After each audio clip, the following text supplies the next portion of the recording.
우리 함께 사도신경으로 우리의 신앙을 고백하겠습니다. 나는 전능하신 아버지 하나님 천지의 창조주를 믿습니다. 나는 그의 유일하신 아들 우리 주 예수 그리스도를 믿습니다.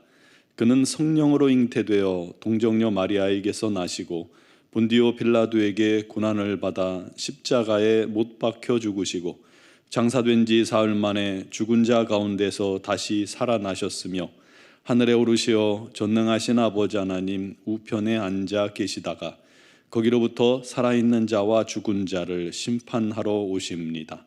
나는 성령을 믿으며 거룩한 공교회와 성도의 교제와 죄를 용서받는 것과 몸의 부활과 영생을 믿습니다. 아멘. 찬송가 436장 찬양 드리겠습니다.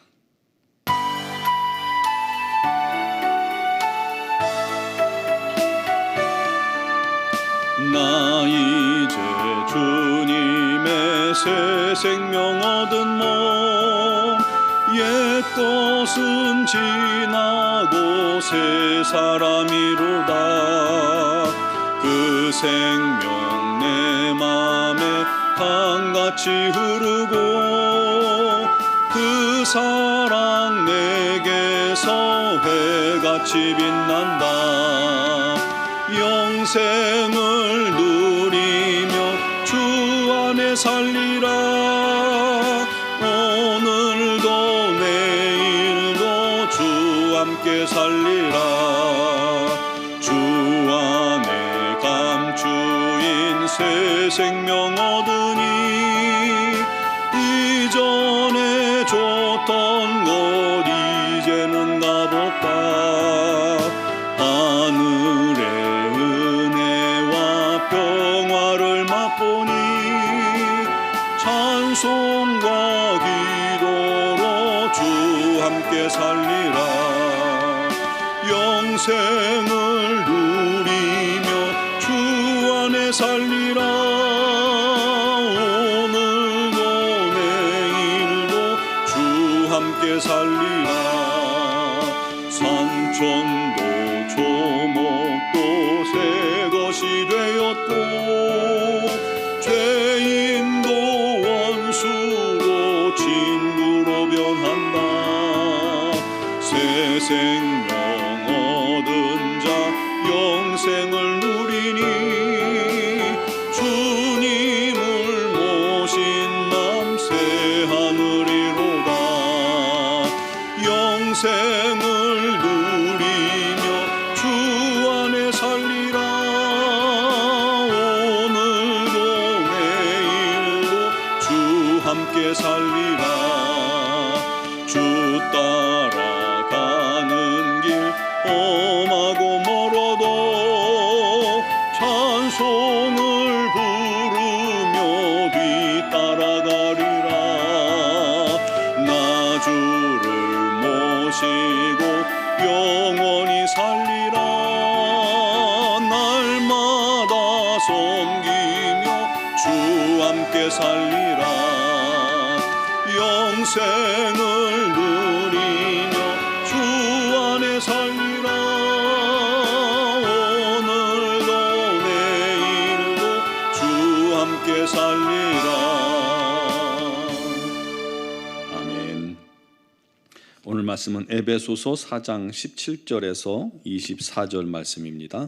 에베소서 4장 17절에서 24절까지를 봉독하겠습니다. 그러므로 내가 이것을 말하며 주 안에서 증언하노니 이제부터 너희는 이방인이 그 마음에 허망한 것으로 행함같이 행하지 말라. 그들의 총명이 어두워지고 그들 가운데 있는 무지함과 그들의 마음이 굳어짐으로 말미암아 하나님의 생명에서 떠나 있도다. 그들이 감각 없는 자가 되어 자신을 방탕에 방임하며 모든 더러운 것을 욕심으로 행하되 오직 너희는 그리스도를 그같이 배우지 아니하였느니라.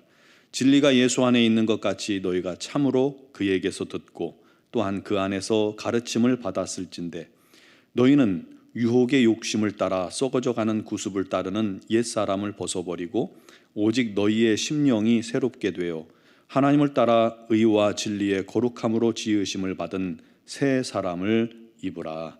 아멘. 알렉산더 대왕이 유명한 철학자 디오게네스를 방문했을 때 그 철학자가 물었습니다. 폐하, 지금 가장 바라시는 것이 무엇입니까? 그러자 대답하기를 그리스를 정복하는 것일세. 그리스 정복 다음에는 무엇을 원하십니까? 소아시아를 정복해야지.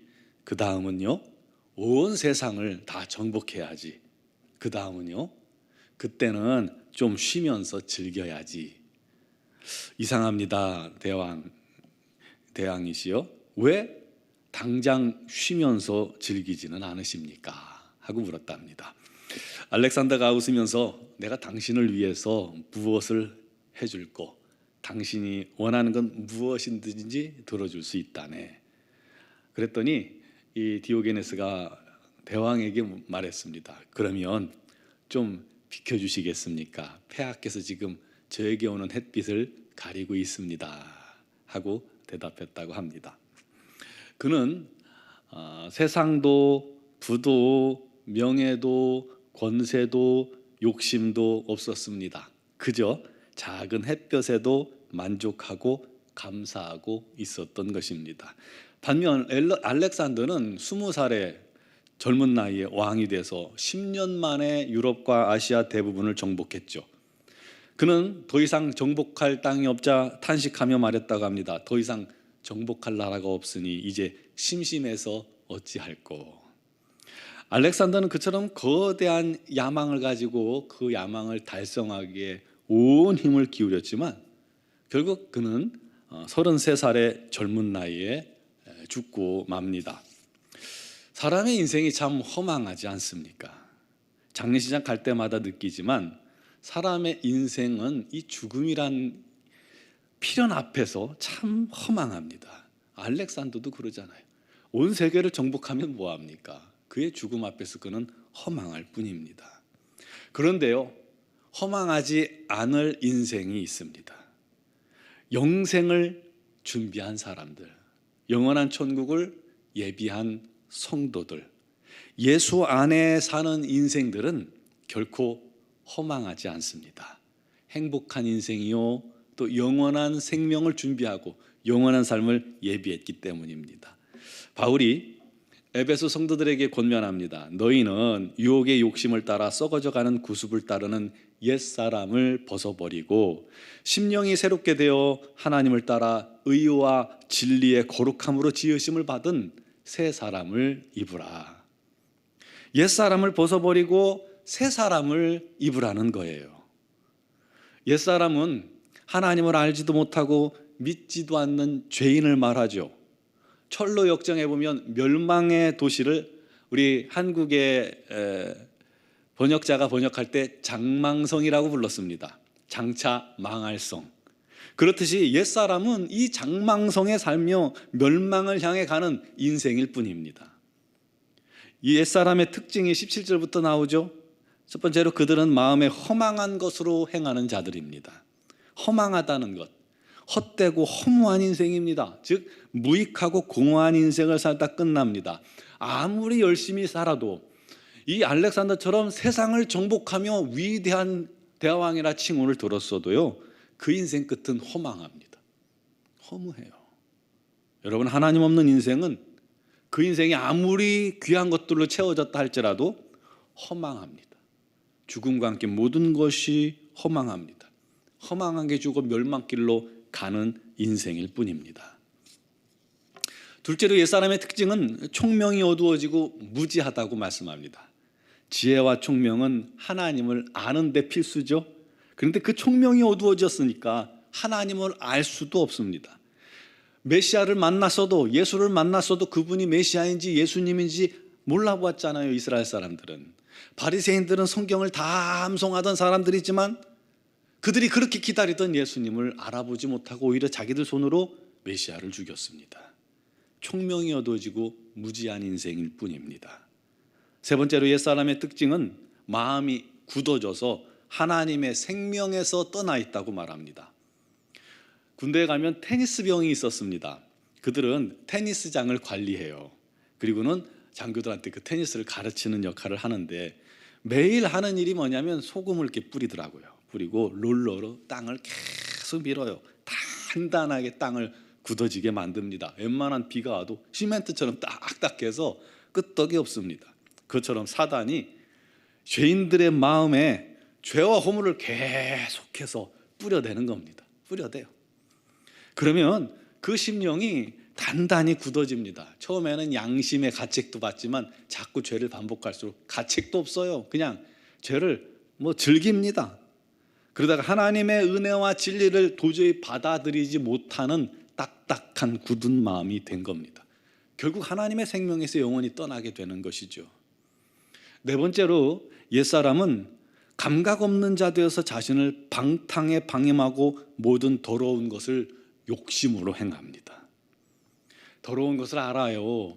죄를 알아요. 그러는데 욕심이 더 강하기 때문에 욕심껏 그 일을 행합니다.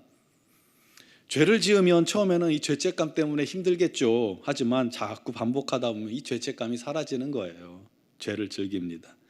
여러분, 여학생을 성노예로 삼고 악한 짓을 일삼은 박사방의 조주빈 사건 여러분 기억하시죠? 그가 처음에 잡혔을 때 이런 말을 했어요. 정확치는 않았지만 자기를 막아주셔서 감사하다고요. 그것이 죄인 줄 아는데, 그것이 못된 짓인 줄 아는데, 그만둬야 할 줄은 아는데 자기 힘으로는 더 이상 제어가 안 되는 거예요. 제어가 안 돼요. 죄의 감각이 마비되어서 자기를 방탕함에 내어주다 보면 이렇게 거침이 없습니다.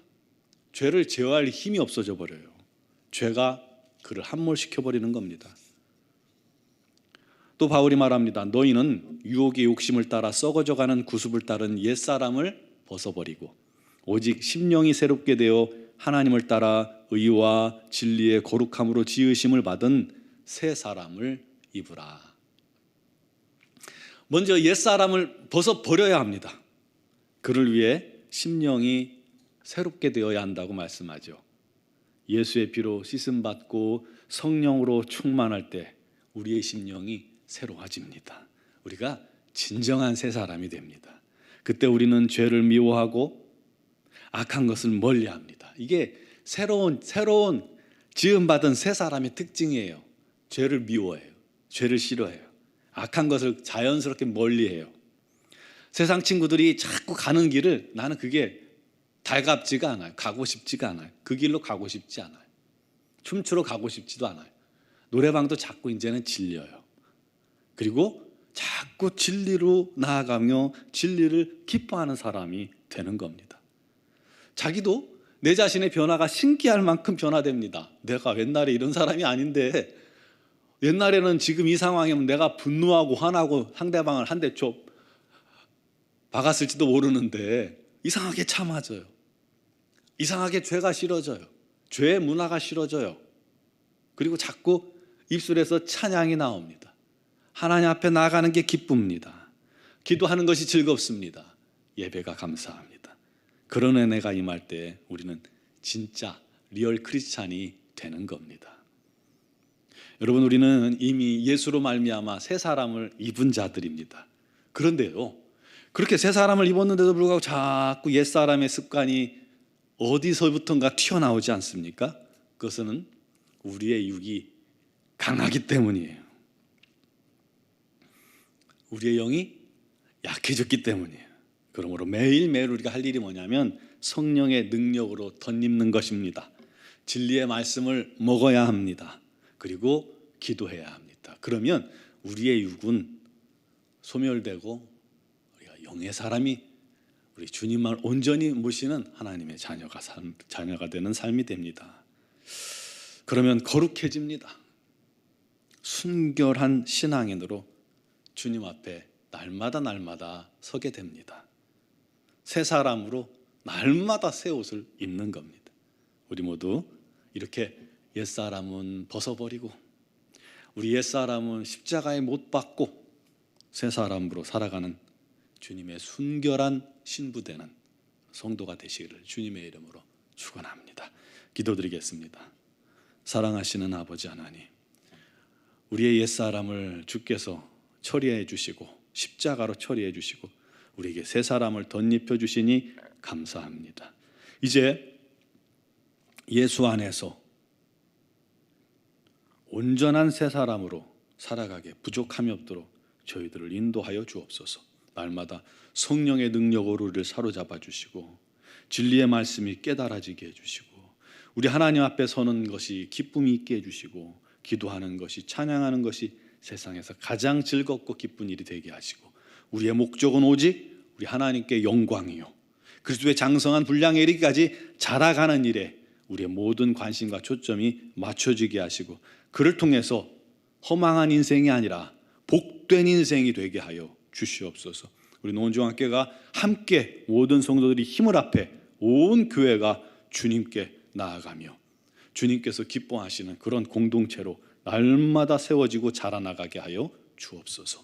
하나님이여, 우리 노원중앙교회 여러 가지 많은 일들 가운데 우리 하나님 역사하시고 지난 한 해 이기게 하시고 승리케 하시니 감사합니다. 우리 하나님 이제 내년을 준비하는 과정에서도 우리 하나님의 은혜가 넘치게 하여 주옵소서. 특별히 육신의 질고로 고통당하는 우리 사랑하는 지체들이 있습니다. 우리 하나님께서 오늘도 친히 능력과 권능으로 그들을 사로잡으시고 치유의 광선을 발하시고 우리 하나님의 치유가 임하게 하시고 능히 그 질병을 이기게 하시고 우리 하나님께 영광 돌리고 우리 하나님 살아계심을 증거하는 복된 영혼들 되게 하여 주옵소서. 우리 고순석 안수 집사님을 주님께서 특별한 능력으로 붙들어 주시고 주님의 은혜가 넘치게 하여 주시고 주님의 치유하심으로 말미암아 강건함을 회복하게 하여 주시옵소서. 하나님 간절히 바라오니 주여 우리의 기도를 들어 주시옵소서. 아버지 하나님, 미얀마 양곤 한인중앙교회를 붙들어 주시고 김은경 범한균 선교사님과 이선희 양우순 선교사님에게 날마다 성령의 능력의 두루마리를 입혀주시고 건강과 또 은혜를 더하셔서 날마다 주님 주신 복된 사명을 잘 감당케 하여 주시옵고 신원의 강건함을 허락하여 주시고 안전하게 하여 주시옵소서. 주님, 오늘도 믿음으로 주님 앞에 간구하는 사랑하는 모든 성도들의 기도를 주께서 들으시고 응답하시고 역사하실 줄 믿사옵고 예수 그리스도의 이름으로 기도드리옵나이다. 아멘.